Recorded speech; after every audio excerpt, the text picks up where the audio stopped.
Hi guys, welcome back to my channel. Perpetual here. If you're new, you're warmly welcome. And thank you so much for joining me today as I make a very delicious chili sauce. Today I'm using orange and yellow peppers and it is so delicious. Come along and let's get started.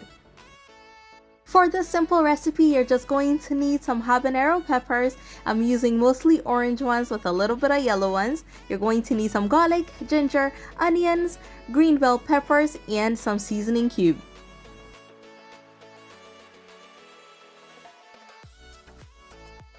Just getting started by cutting up my onions into big chunks. I am using up all my onions that have started to go bad. This is a perfect sauce for that.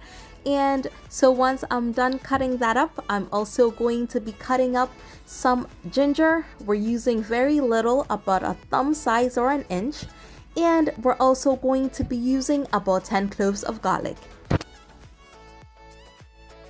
Hey loves, before we keep going, if you have not yet subscribed to my channel, please be sure to hit on that subscribe button right away and also turn on your notification bell so you're among the first to know when I upload more amazing videos. And of course, be sure to tell a friend about my amazing channel as well. I always like to add a little bit of green bell peppers to my chili sauce because I find that it really adds to the fragrance and the flavor.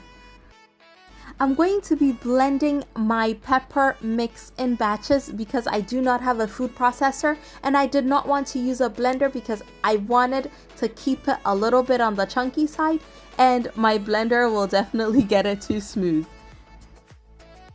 I'm starting by blending the pepper and I'm using very little water when I'm blending because the more water I use, the longer my sauce will take to cook, and I want this to cook as fast as possible. So I'm going to be using very little, like as little as I possibly can. And the good thing about doing it in batches is also that if I wanted to keep some smoother than the other, I can definitely do that. Whereas if I do it all in one batch, then I'm stuck with whatever the blender gives me. In this case, I blended the pepper to be a little smooth.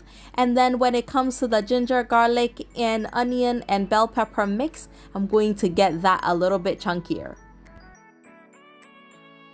One thing that I really like about this sauce, apart from the fact that it is so versatile, is the fact that you do not need a recipe per se. You can use as much or as little of each of the ingredients. It's whatever your personal preference is. And with that being said, I'm making mine a little bit on the chunkier side. If you want it really smooth, feel free to blend it as smooth as you'd like it. And if you really want a chunky sauce, then just pulse your blender or your food processor and you're going to get it really chunky. It is however you like it.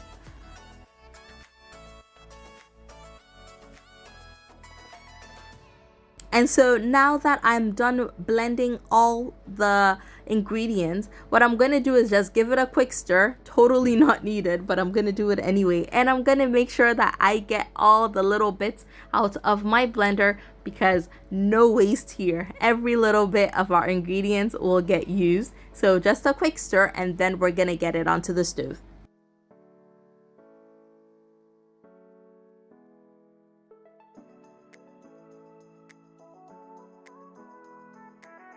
So once I set that aside, I'm going to get my oil into my pan.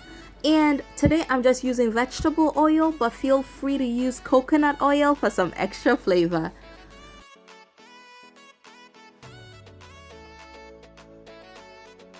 And I'm not gonna let the oil get too hot. I'm gonna get my pepper in there because I do not want it to splatter all over me. So just when the oil warms up, our pepper mix is gonna go in.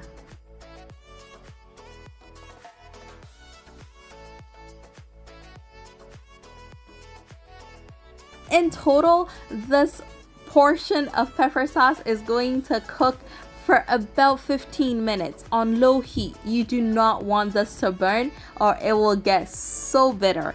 I covered it at some point because it was starting to splatter a little bit. So if you cover it up, it cooks a little bit faster too. But if you use a bigger pot, you may not need to cover it at all. And guys, for this batch, I used a lot of oil because that oil, that chili oil, is amazing. It is so flavorful. If you use it for your fried rice, you are never gonna use just vegetable oil for your fried rice. It is delicious, it is flavorful, and it adds that spice that you need in your meals. At this point, I'm going to get my seasoning tablet into my sauce. If you have shrimp powder, you can definitely use that.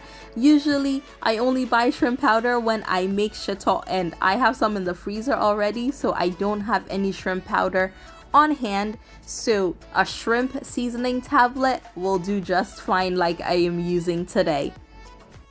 So after the seasoning tablet goes in, I'm gonna let it cook for about another 5 minutes so that all the water can really evaporate. And for this chili sauce, whatever you do, do not leave it unattended. It will burn so fast and it will really get ruined.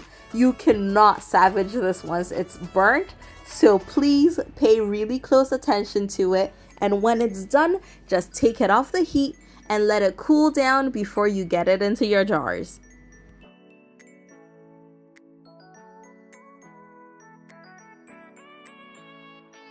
And we are done. Have you seen how much of a reduction that went on? About half of the amount has evaporated off. And take a look at how amazing this looks. It is so delicious. Like, I feel like the video is not even doing justice to how amazing this is. It's one of those things that you really need to try to know how good it is.